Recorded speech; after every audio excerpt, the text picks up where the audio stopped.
Well, as the coach is making his rounds, he don't want to leave nobody out. So we got Ryan Lamarre here talking about his experience and what it's like being a big league ball player. As the coach is taking you behind the scenes on what it's like being a major league ball player. Talk to me with the coach, Michael E. Mayden. And I got the man here. I'm going to let him introduce himself to my audience. I'm outfielder Ryan Lamarre with the Chicago White Sox. All right, so what's this big league experience been like?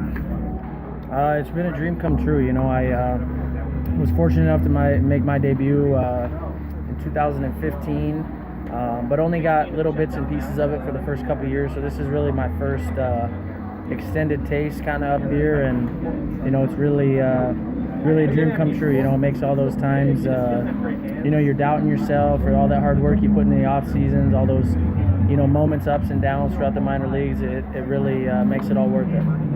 So your second time around this season, you still get called a rookie this year?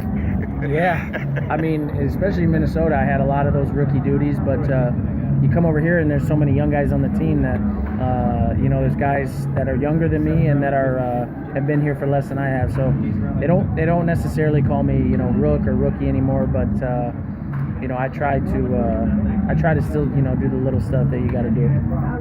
So, what is it like being a big league ball player? I mean, what is the routine like? It's fun. It's a lot more work than people realize.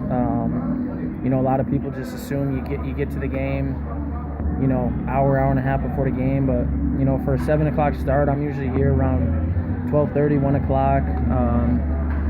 Eat a little food at the stadium, get loose, usually lift weights, watch film of the pitchers that night. Take batting practice, kind of get your stuff dialed in, do some throwing, do some outfield drills.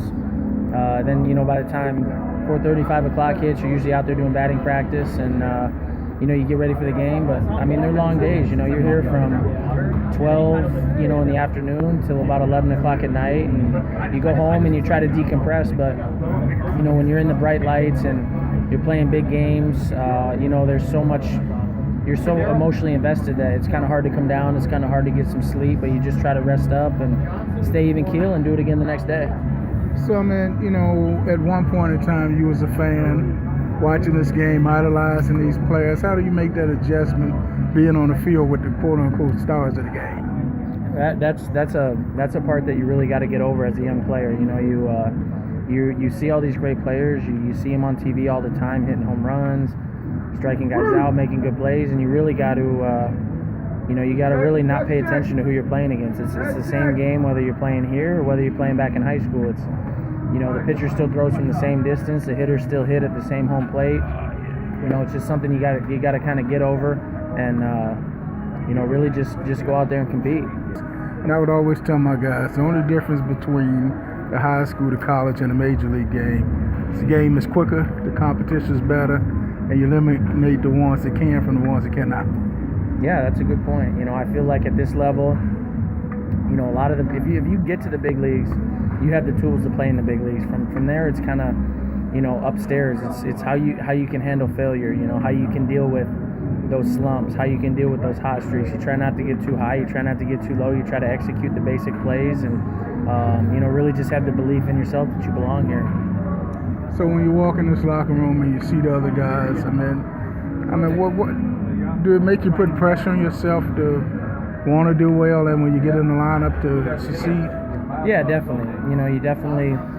I think that's part of being young. You feel like you always want to prove that you got to be here, that you belong here. You want to do something every at bat, and I got to play with a guy in Minnesota this year named Brian Dozier, and he took me out to, it was either breakfast or dinner one day, and I remember him saying, part of learning at this level is taking what the game gives you. And there's going to be certain days where your swing doesn't feel good, or, you don't feel like your legs feel good, you can't get to certain balls. And, I feel like when you take what the game gives you, it just kind of slows you down a little bit. If he's out there and he's got nasty stuff, he's still got to throw strikes. If I don't chase his stuff, I might work a walk. I might be able to do something to help the team that night without actually driving the ball in the gap, hitting a home run, something like that. So, I really try to take that approach every day, just kind of take what the game gives you.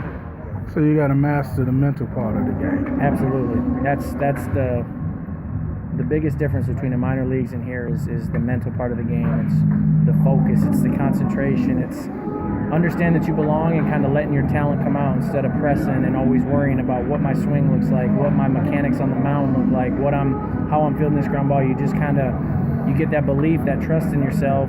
You don't press. You don't worry. You just kind of you've done it so many times before. You just let it come to you and you just make the play when they need to. And what about some of the crazy guys like Sanchez that make up a major league team in the locker room? Yeah, I mean it's one thing about baseball, man, is there's no shortage of diversity. You got people from all over the globe, people from all different backgrounds, and I think that's one of the cool things that general managers get to do. They get to kind of try to piece together that locker room that they think is going to gel, they think is going to come together. So you definitely have all sorts of personalities, and I think that's part of the beauty of the game.